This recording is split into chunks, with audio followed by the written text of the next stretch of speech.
Okay. This evening we discuss about the aorta and peripheral artery session, and at that time Dr. Garcia mentioned new for BTK intervention. So Dr. Garcia, could you summarize your talk, please? Certainly. Thank you, and thanks TCT for having us back this year, back in Seoul. My talk was to describe what's innovative or what's new or what's on the horizon for below-knee therapies. So what I did was I really looked at the history of below-knee therapies so far and what's failed, and now more recently what has become positive in trials. And so focusing on either DCBs, prior stenting, and then the more recent trials which came out, the Best CLI, Basel II, and now more recently with the Esprit data from Life BTK and Abbott, which really did show some positive benefit from an endovascular standpoint. And really the goals were to try to understand kind of where that whole process of below-knee therapies are and what we can do to benefit our patients, and kind of what the future horizons are, which are going to be, there are a couple more trials looking at bioresorbable scaffolds, which are currently enrolling in trials, DCB trials, which are now ongoing, whether they be paclitaxel or sirolimus-based, and then ultimately where the real world lives, which is nowhere near any of these trials, but hopefully we can actually have some outcomes which will benefit our patients. So in those 8 minutes, that's kind of what we reviewed, and I think the opportunity for below-knee therapies is still very much open.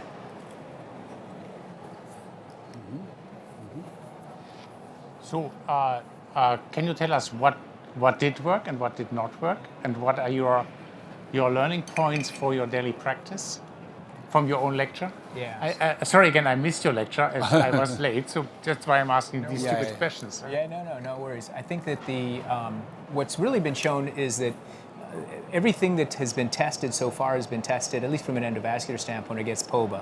Simple balloon angioplasty, that's all we really had. The things that went before us that which really didn't succeed were DCB trials, whether it was Impact Deep, there are a bunch of other trials, and then stenting trials. The Viva 1 trial was a complete negative failure because of the lower extremity, below the knee, these small arteries just don't like big stents. Saval was also negative. And so when it came to the negative trials, I think that really pushes us in a direction of trying to understand what the patient population should be to study. And so Basel II and Best CLI really were focused on surgical outcomes. I think Best CLI was really focused on surgical outcomes for benefit. They had a very unusual way of defining failure. And then for Basel II, I think Basel II really looked at more of an endovascular approach, and the failure mode on the surgery mirrored that with the endovascular approach, which was restenosis or revision. And so ultimately, Life BTK focused on a very focused group of patients, upper 2/3 of the tibials, not terribly calcified, about 12 centimeters or less, and they had their first victory on an outcome. And so how you translate that to the real world, our colleagues in Italy have shown that, and we all, look at those patients that we deal with all the time in tibial disease. It's never very short, it's always very long. And so how you translate the pivotal trials to real world patients is always the challenge. And I wish I had a better answer. All I know is that I think that this is our first step, literally our first step into a positive outcome, which may then allow us to be, the registries will try to determine which patients are most benefited with these technologies. So summarizing that, DCB failed, stents failed, any progress with atherectomy, rotablator, this other CSI thing? Yeah, so...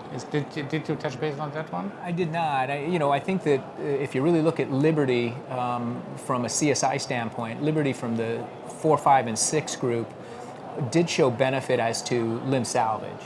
The challenge with all of those, particularly Rutherford 6, which I didn't talk about today, from an atherectomy standpoint, you can have limb salvage, which is the lowest metric. Again, that's Basel II's outcome, was amputation-free survival.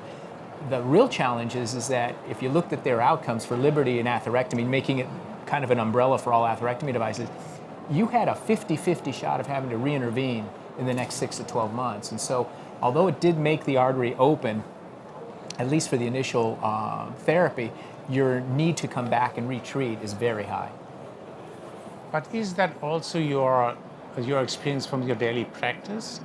I mean, what we at our place at least see very often, that they reocclude, but still the limb is saved. Correct.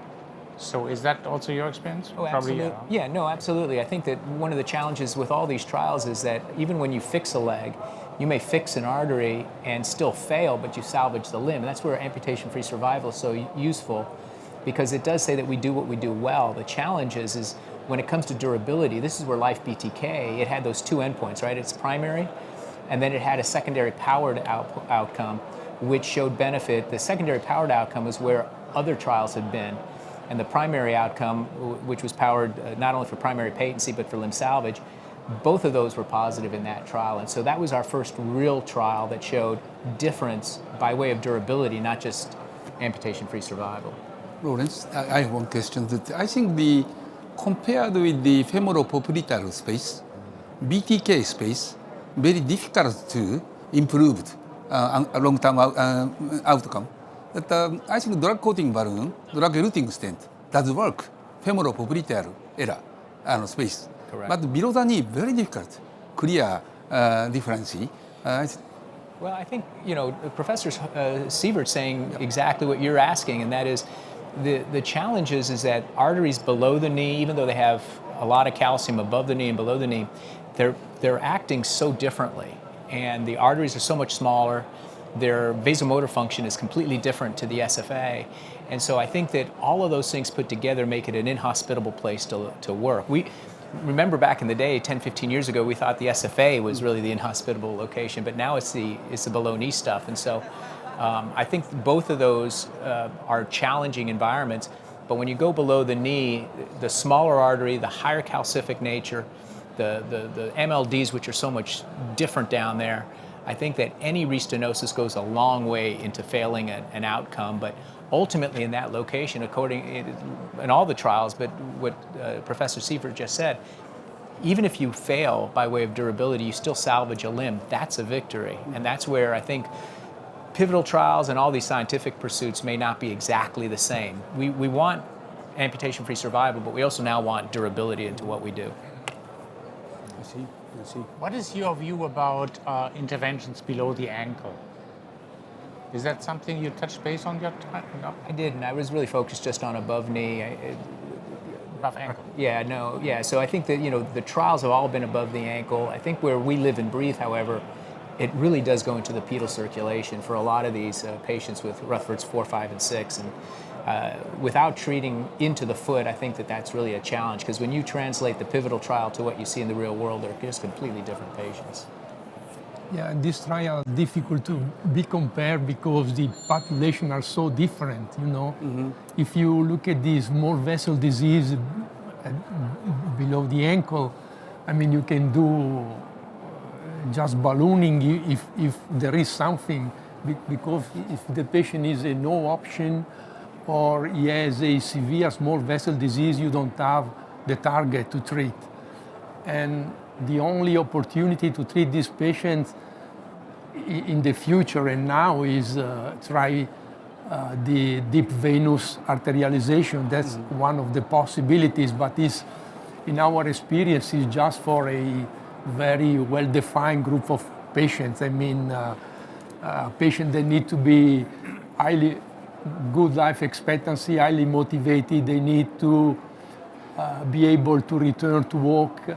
The food, the condition of the foot are important. You should expect a minor amputation, just toe or ray, maximum transmetatarsal. And because when you create the AV circuit, you don't have to damage with the amputation the cross and the veins. So I mean, it's a challenge, and this is not just one procedure. The patient undergo 2, 3, 4 different procedures depending on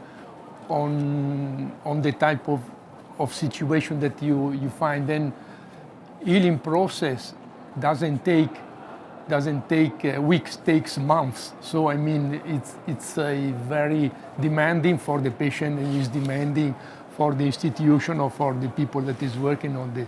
How many cases have you done with this technique? I'm asking because you said these patients are rare. I'm waiting for them since 2 years. I haven't found a patient who's a good candidate for this. Roberto Ferraresi, we work together, and we do 10, 15 cases per year, and the volume of BTK, of procedure BTK is 500, so it's a minimum part, also because one of the implications is cost. Mm-hmm.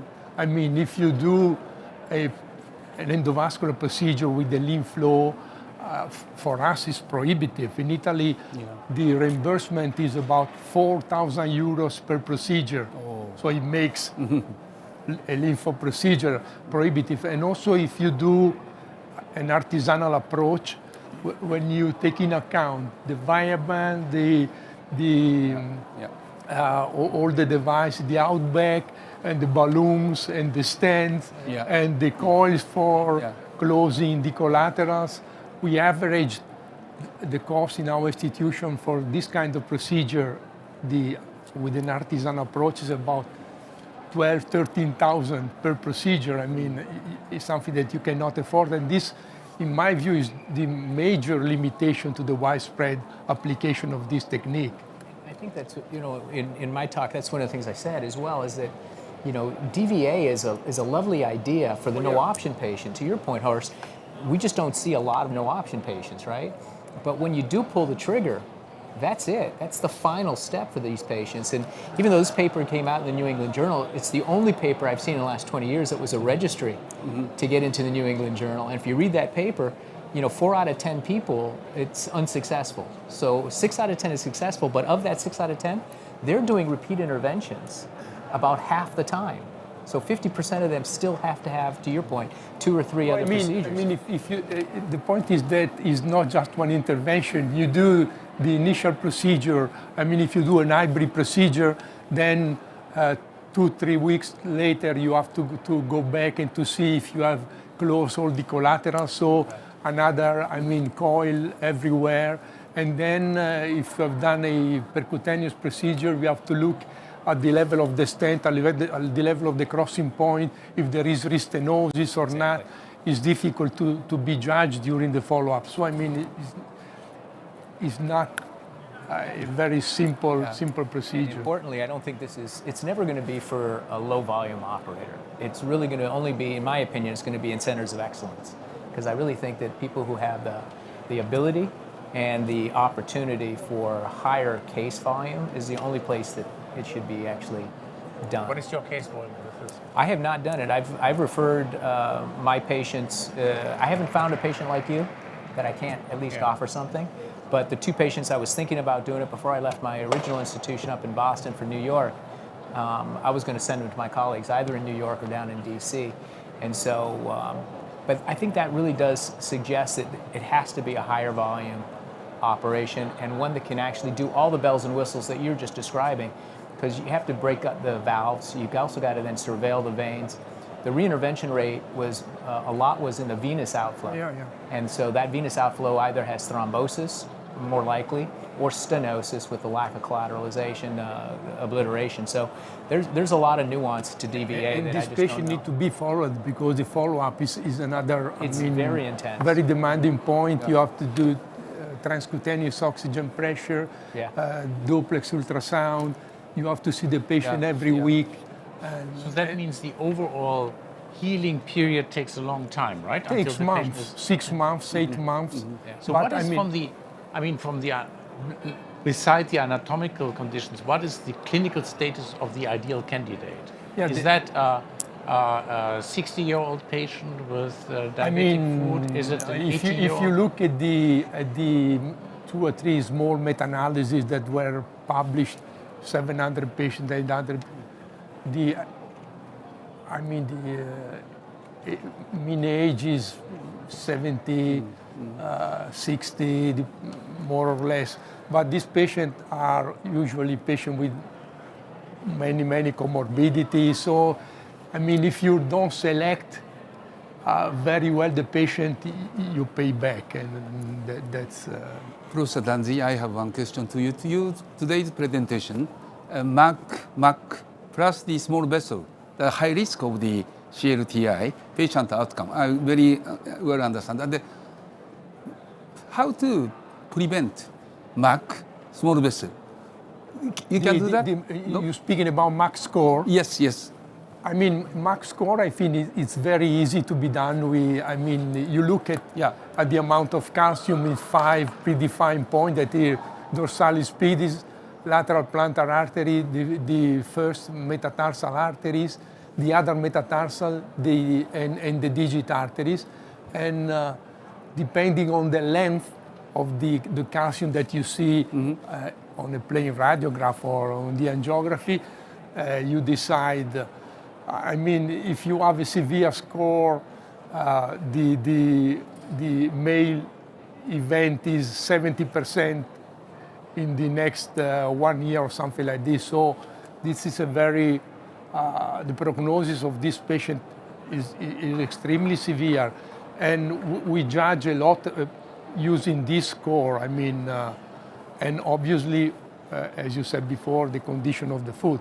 I mean, but you have to select patients that they don't have to have a Lisfranc amputation. So, I mean, just for foot amputation, because when you operate this patient for the amputation, you have to pay attention about what you cut. You don't have to cut the circuit. Because you ruin the procedure. We didn't have a chance to talk about it this morning, but you know, when you have this kind of diffuse calcification, you know, IVL in the United States is pretty popular today. What is it like in Europe or in Asia for intravascular lithotripsy or lithoplasty? I didn't catch it. Shockwave. No, the shockwave. We did some cases of shockwave. I mean, but the point is that in this smaller vessel, I mean, we are waiting the new device from the shockwave, that the wire that permits you to recanalize the vessel. That is the javelin that is not available in Europe yet. I mean, we just got it in America.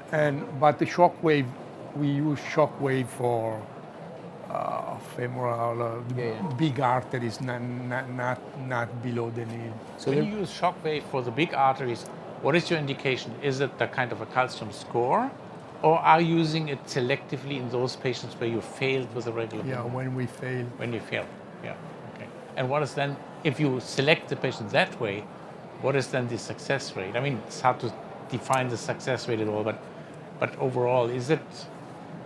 Yeah, I cannot answer. I mean, I don't know. I mean, it depends. It's by chance, you know. It's difficult. In our experience in America, anyhow, I think it's adjunctive to an outcome, but the net is more directed, right? It's more of choose the right patient, and that's the challenge with PAD 1, 2, and 3 from Shockwave. Is at least in their pivotal trial, they used, I think they had predilatation in up to 30% of their patients just to deliver. So with Javelin, it's supposed to be different because it's a wire, but if you just took that, and I've always argued if you could predilate to deliver, then why not just do the full dilatation, right? And then look at that group separately. But it really becomes a challenge as to how is seeing calcium truly a non or a recalcitrant lesion? You don't know that until you dilate, and that's the problem. So I still don't know how it plays out, but for below-knee stuff, their device for coronaries works very well, and I think that from a below-knee standpoint, it should work out just as easily there for those recalcitrant lesions. Okay. Today the BTK intervention topic, but the BTK vessel very special space, so very difficult to manage. I think the only device intervention very difficult to control that, so that prevents the calcification and prevents the small vessel. Other pharmacology or other therapy combined that for the future. That's okay. Okay. Okay. Thank you for you very discussion. much. Thank you very much. Thank you. Yeah. Thank you.